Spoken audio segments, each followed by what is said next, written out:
What about alcohol? What if you have a beer can outside and you walk on it on the floor and the alcohol comes on your clothes or your shoes and you start praying salah? Is your salah going to be valid or not? It's very common, as we said, in this country. Many people just drink beer and throw it on the roads or streets, and you walk over it unknowingly, and then you notice there's some drops on your clothing, and then you come to masjid. Now it's time for salah. Then you have to make a decision: should I go downstairs, wash it, or can I just start my salah? So what did scholars say about it? There are basically two opinions, and the majority of the scholars, they said that it is najas. Najas meaning something which is impure, something which is filthy, something which must be clean. Okay, and they basically mentioned the verse from Holy Quran in Surah Al-Ma'idah, as I have it here. Allah subhanahu wa ta'ala said, يا أيها الذين آمنوا إنما الخمر والميسر والأنصاب والأزلام رجس من عمل الشيطان فاجتنبوه لعلكم تفلحون. Allah subhanahu wa ta'ala is saying, O you who believe, intoxicants and gambling and al-ansab and al-azlam are rijz. Rijz means something which is filthy, okay? So those things are impure, so you have to stay away from it. Allah is saying, stay away from it. Stay away from it. So since this is rijz is also a kind of filth, that's why scholars said it's haram. So you have to wash the clothing. You have to wash anything that falls on your clothes. And there are other scholars also who mentioned that it is not najas. Basically, what they are saying, this is not a sufficient of an evidence. They said that it's basically referring to spiritual impurity. And for example, gambling is also mentioned in this verse, right? So if I go and touch a gambling machine, a lotto machine, what happens? Is it filthy? Do I have to go and wash it with soap and everything? No. So what exactly is the verse referring to here? Rijz, basically scholars are saying it refers to spiritual impurity. It has some, there's something wrong with it. It's bad. So that's why alcohol, obviously we know all these sins that it comes with, all the damage that it does to the society. There is an impurity in it, the spiritual impurity. It just cuts your souls down. So that's why they said it is not najas. But anyways, it's always, whenever I mention this rule to you, whenever there are two opinions, we should always go towards the safer opinion, which is try to be away from it. Okay? And obviously we hate alcohol, but again, sometimes it does happen. I travel in train and I see beer can lying on the ground and I have to sit there and I see alcohol there.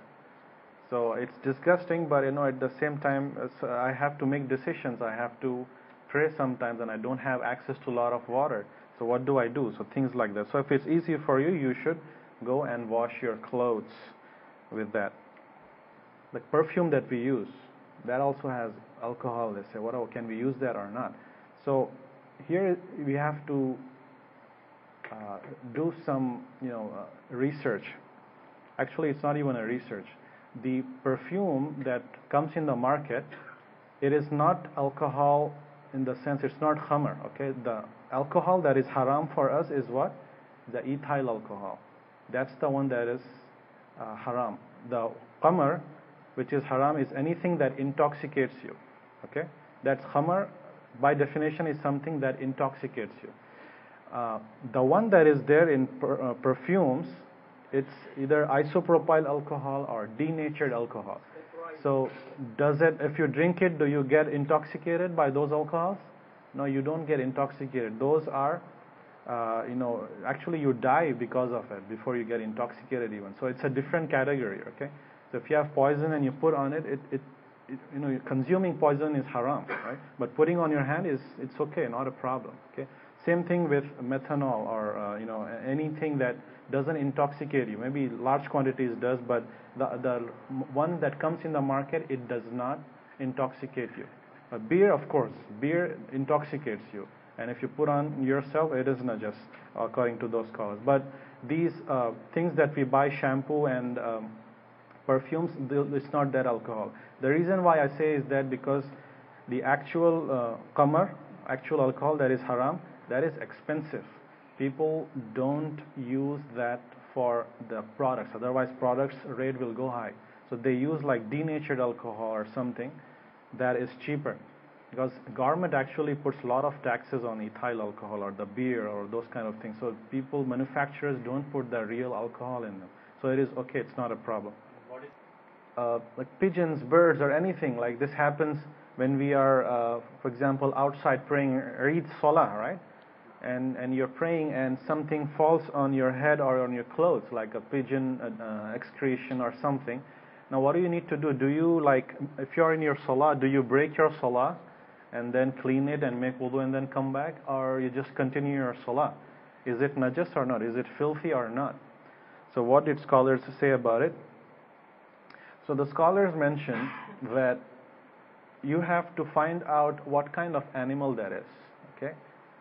Haram animals, halal animals. If you remember the fiqh of food we covered, we talked about what is halal, what is haram. Anything that we can eat is obviously halal animal, right? And haram animals. So they said if halal animals excretion or feces, it falls on you, then it is not filthy. Of course, we have to clean it. It's off-putting. We don't like people seeing, those feces on our clothes. We want to remove it, but it is not filthy. You don't have, your salah is going to be valid, basically. Okay. But haram animals, which we cannot eat, that falls on your clothes, you have to remove it.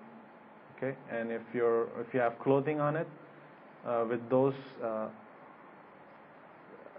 animals' feces, then you have to remove. Like, for example, who can give me an example of haram animal, haram bird? A bird which is haram to eat. Sorry? Crow? Shrek, hoopoe, eagle, vulture, because it has anything which has those claws, right? The flies, we mentioned that rule basically. So, and it kills with those. But if you see the pigeon here, pigeon is halal or haram animal? Can we eat pigeons? It's halal, so it's not a problem at all. Okay.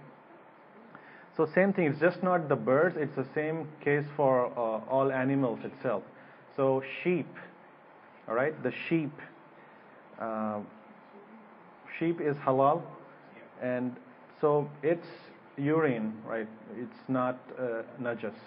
And the hadith that Rasulullah ﷺ mentioned in hadith in Muslim, Sahih Muslim.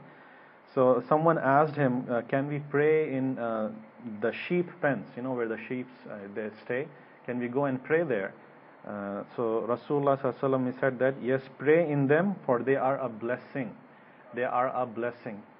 So obviously in that place, obviously what will you find in the pens? It is going to be a lot of excretion of sheep, right? So it is okay. The same thing applies for cow, camel, anything that we can eat, that's okay. But anything that's haram, like pigs, dogs, I don't know if you have pet tigers, whatever, it's all haram. Okay. Okay. What about dead animals? For example, you have a bucket of water and you want to make wudu with it. And then you see an ant or a fly or a bee or a cockroach. What do you do now? Do you have to flow the whole thing out? Or what do you do? Animals, what kind of animals we're talking about? But the general rule here is that if the animal doesn't have blood, then it doesn't make those things impure. Okay? There might be medical consequences, of course, you want to throw it away, but just for the sake of ruling, just for the sake of salah, right? If you make wudu, it's going to be valid, okay? If you're just washing something, if you there's a urine on the clothes and you wash it and you see flies and bees in the water, it's still okay. You can just take the water and wash it because water is not najas. Okay, but if an animal which has blood, for example, like what? Rat, it has blood, right? It falls into water, that's it, it's gone. whether it's blood or whether that's the animal itself, you cannot use it anymore. You have to throw the whole water away. But we said last time that sometimes water drips from somewhere, like a building or something, right? And it drips on you and it fell on you. Now you don't know whether that was good water or bad water. There's a filthy water or impure water. What do you do? So the scholars mentioned that if you are not 100% sure, then you assume that it is good water. Unless you have a proof, if someone comes and says this is filthy water, now go and wash it, then you wash it. The default ruling is that we assume it's good water. Unless it's like smells horribly bad and you know there is something wrong with it, then then we consider it to be good water. All right. So what about the leftover waters? It's for cattle. It's okay. Like a cow comes in and drinks from the bucket, you can make wudu with that water, with that bucket. Okay, it's not a problem. And cats and other animals. Cat is a special exception. Generally, animals which are haram to eat, like pig, dog, and all those things, if they drink from the water, then you have to throw that water away. It becomes najas. Okay. Now let's talk about cats. Cats is an exception. Can we eat cats? No, we can't eat cats. Why? What was the ruling that we gave? It has what? Fangs, right? It kills with those fangs, those pointed tooth that it has in the front. Any animal that has those, you cannot eat it. So Rasulullah Sallallahu Alaihi Wasallam told about the cats that they are among those who go around among you. So basically meaning that if cat drinks from your water, it doesn't make it filthy. So there's an exception for cat because we have a hadith. And same thing applies for the hair of the cat. So now this happens usually because some people might have pet cats, right? And they come and they hug or pat the cat and they hold it, and maybe there's like hair on their clothes, and they come and they to the masjid and they pray salah. Is it okay? Yeah, it is okay because we have this hadith. There's an exception made for cat. But if it's another animal, somebody has a pet tiger or something, then it's filthy. You have to get rid of it. Okay? Because this is a problem because it's a haram animal. But pig in general, because it is haram to eat, if it drinks from the water, it is haram. And dog's saliva is also najas. If it falls on your clothes, you have to remove it. I have a whole section about dogs. For people who love dogs, it's not a good session for you today because I'm going to talk about dogs. Animal's skin. Now this is very important topic for today. Now the reason why I say important because it's very common.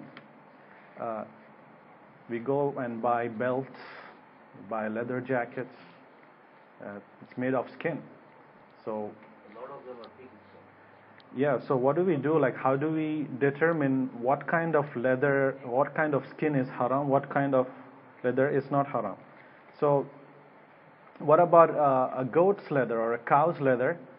Do we have to consider whether it was slaughtered Islamically or not, or can we just see and say, okay, it's cow and it is halal for us? So what is the ruling about it? So we know for a fact that we cannot go and eat any beef or anything from the market, right? Because it has to be slaughtered according to Islamic rulings. Well, that was for eating. What about wearing? So majority of the scholars, the strongest opinion is that if that animal itself is permissible for us to eat, it is okay to wear the skin, the leather of that animal.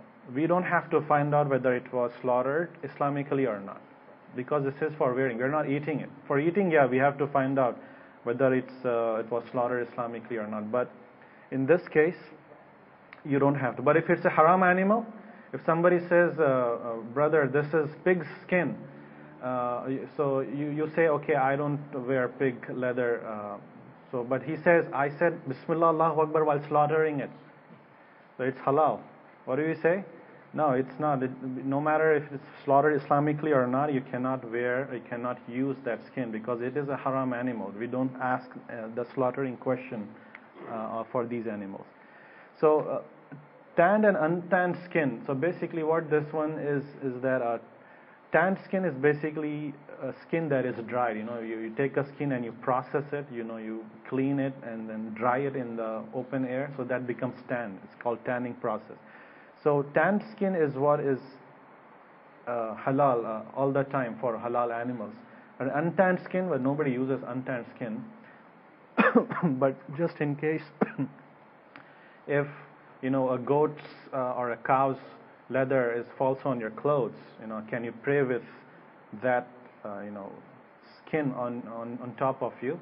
The scholar said that the leather is valid, but the skin itself, the untanned skin, that one, if it was slaughtered Islamically, then we ask question. If it's slaughtered Islamically, yeah, that untanned skin is halal, otherwise it's not. But in general, we go and buy these leather stuff. What else do we buy from stores that is made of skin? Shoes, yeah. Shoes, and in winter we buy those gloves, right? And the wallet. So we have to be careful about this in this country. We go to the store and we ask them what kind of leather this is made of. You have to ask them. And sometimes they have the label, sometimes they don't, but the shopkeeper might know. And if they don't know, I suggest that you don't go for it, because, problem is most of them are pig skin, made of pig skin. Why? Because it is very, very cheap. Pig skin is very cheap. The Chinese people, the leather there, they have a lot of pigs there, and it's the profit margin is the highest when it comes to pig skin. So they would like to make it, and it's also very light, and it's very thin and strong. So that's why you find most of the material there. And the easy way to recognize pig skin is that it would have like some kind of spots or spikes on it. You see those small grains in there. It's easy to find that out, and on one particular side, little holes kind of thing. And cow's hide is a little different. So if you Google it, you will find the differences of different leather. But it's always better you go online and you type, I want cowhide leather. There are so many belts and purses and wallets. You can buy those, inshallah. The problem is you keep the wallet and belt and then you pray, right? That's a problem. So you have to know what kind of leather it is. What else haram animals skin they make for these leather objects? Snake and crocodile. Crocodile, can we eat crocodiles? No, we can't, because it has fangs, right? So you have to be careful. Now, what are the halal animals the leather that we can use? Cow, goat, and sheep. Yeah. Camel. What kind of skin is this one that I have here? This is deer, I think. Is deer halal? Yes. It's halal. So this is okay. Anyways. So we know what is halal and what is haram. Now, you know that it is najas. Something is najas. You have to stay away from it. But it got onto your clothes. But how do you remove that najas? How do you remove that impurity? Can I just do like this and it's gone? Or what is minimum? What is recommended? So the basic rule, whenever you have najas on you, what you do is you have to wash it until the impurity is gone, until you no longer see it. If it can go away, that's what we have to do. And we're going to talk about some scenarios. Now, one question that people often ask is,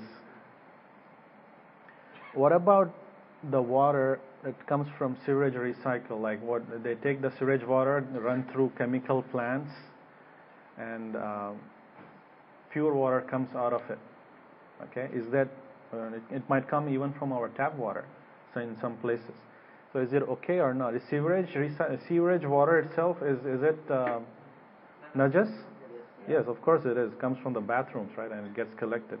So it is najas. So they run through chemicals and everything. So the scholars said, the Council of Senior Scholars, they said that this becomes tahur, this becomes general water. If all impurities are removed, no matter from what means, it becomes tahur, you can make wudu with it, no problem. But, we said that male infant's urine is not najas, right? Because Prophet Muhammad sallallahu alaihi wasallam, he said that. But it's something that you have to remove.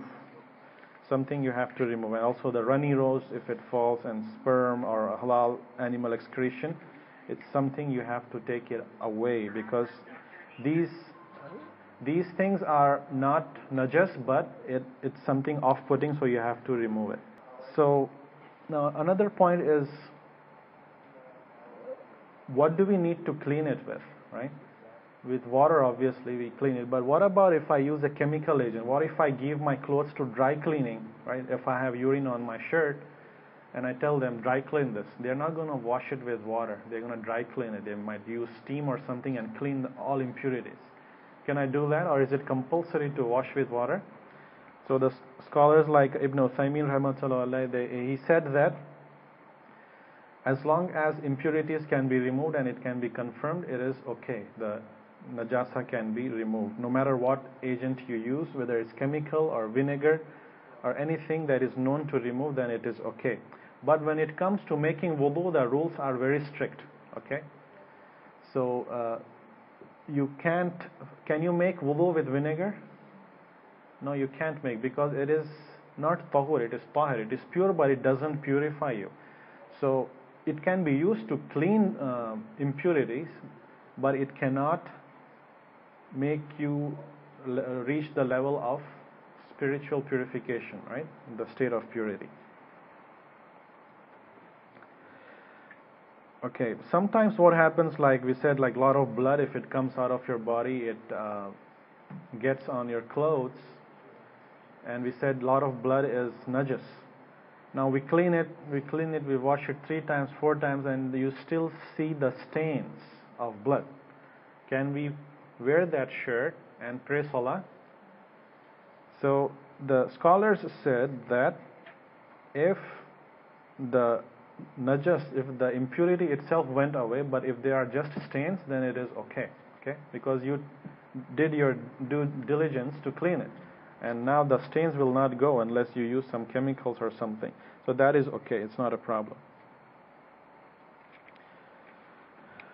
Okay, now if something impure falls on my clothes, do I need to wash the entire cloth or just the part where it fell, the impurity fell? So the answer is, you just have to wash only that particular area. You don't have to wash the whole cloth. And do you have to remove it, or can you just wear it and wash it? You don't have to remove it, it's okay.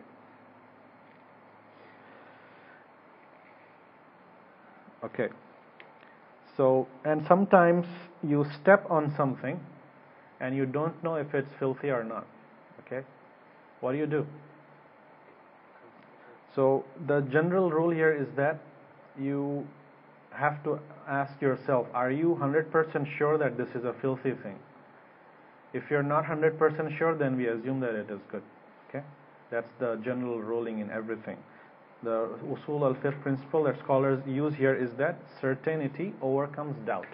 Okay? If you're certain, then this is what it is. And if you have doubt, you don't take it into consideration unless somebody tells you, certainly this is filthy. Okay? Now you're certain, so you take the doubts do not make the rulings go the other way. But yes. Like I have a lot of rain and a parking lot have some puddles coming and splash some water from a road. What do you think is gonna be? The muddy water and all those things, those are not najas. They are off-putting. Of course, you want to clean it, but if you want to pray salah with it, it is okay. It's not a problem. Unless you know that maybe there was a dog's poo in there and there was water in there, and then that water came on you. That's a problem. Okay. So, but just regular mud or soil, the water that comes from it, that's not a problem at all. And for sisters, what happens is they wear like loose clothing, and sometimes their clothes drags on the ground, right? And they walk, and a lot of dirt gets collected, and they walk so much, Probably they don't even know if it got onto the clothes or not. So this happened to one companion, female companion, radiallahu anha. She asked Rasulullah sallallahu alaihi wasallam about it, like, I drag my clothes, what should I do? So Rasulullah sallallahu alaihi wasallam, he said that what comes after it purifies it. Meaning when you walk, if maybe there was a najas thing and you went over it and it came on your cloth, but when you walk on the ground, as you walk, it cleans itself, right? Because there is mud, there is earth, and we said that earth is a cleaning agent, right? It's a soil, it's a pure thing, and it purifies it. So for sisters, this exception is made, that whatever comes after it purifies it. Same thing with the shoes as well. Even if you're wearing shoes and if we stepped on a najas thing, and as we walk the whole day, right, the impurity goes away because soil is a cleaning agent. Carpets and rugs also, this is very common. What about a cat's urine? Is it najas? Cat's urine is najas because it is haram animal. Okay? The only exception that was made was for what? Its saliva and its hair. Okay? But the urine is najas. So if somebody has a cat in the home and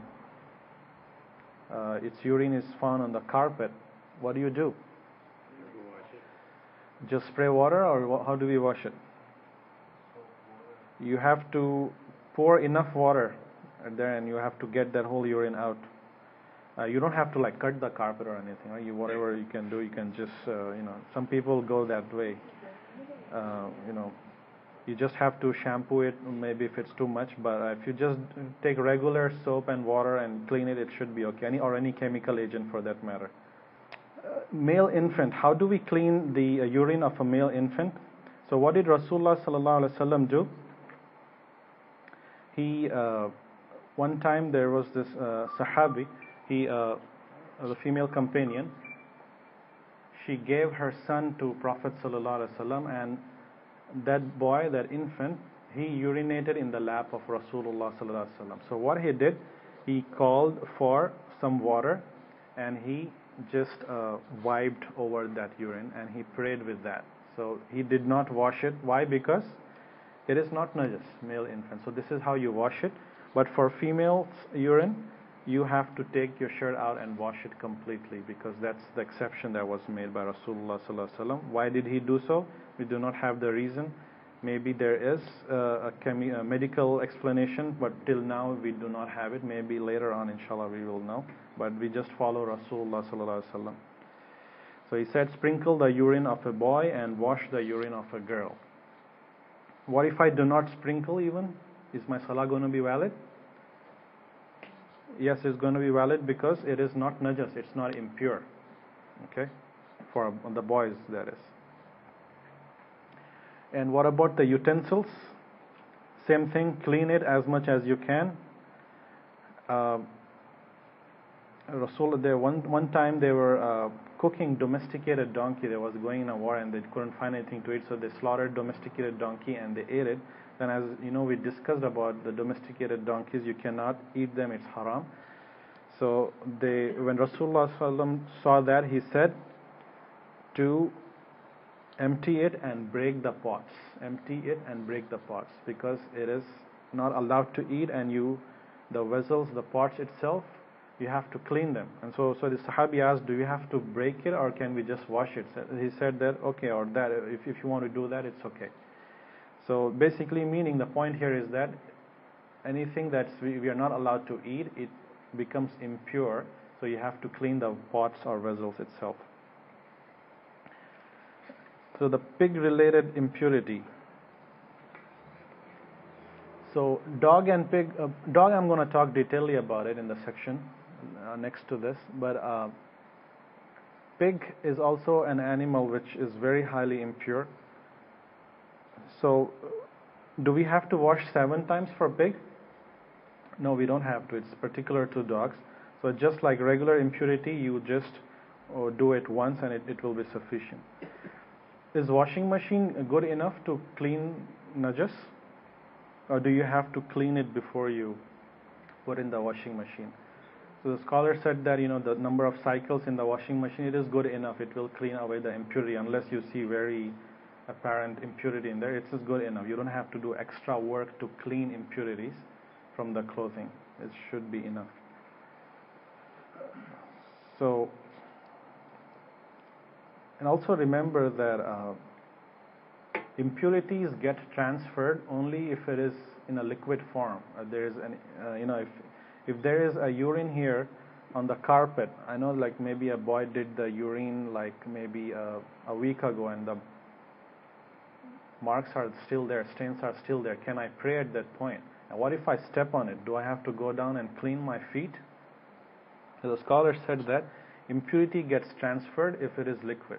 So if you touch it, it's not gonna, your leg is not gonna become impure. Of course you want to clean it, but if somebody steps on it, he doesn't have to wash it, it's okay. But maybe if you have like a lot of water on your hand, maybe a lot of sweat, and then you touch it, then it will get transferred. That's a problem. But otherwise, you're sitting on a sofa or anything that has urine, your clothes doesn't become impure. Najas in a well. I don't think anybody has a well in their home these days. But people used to discuss this issue as well. If, like back home, if you have a well, and what happens if maybe a chicken falls onto the well? What do you do? Is it okay? It's taken out. Does chicken have blood in it? Chicken has blood inside it, right? So the scholar said that if something doesn't have blood, we don't have to worry. But if it has blood, we have to take some buckets of water out until we know that it is clean. Then it is okay. So for they just mentioned some guidelines. They said for rat and sparrow or things like that, throw away like 30 buckets. And for dogs, you have to like empty the whole well. Okay, you have, or maybe like 300 buckets. That should be good enough. But if the animal is disintegrated completely, like into pieces, and then it's better you empty the entire well.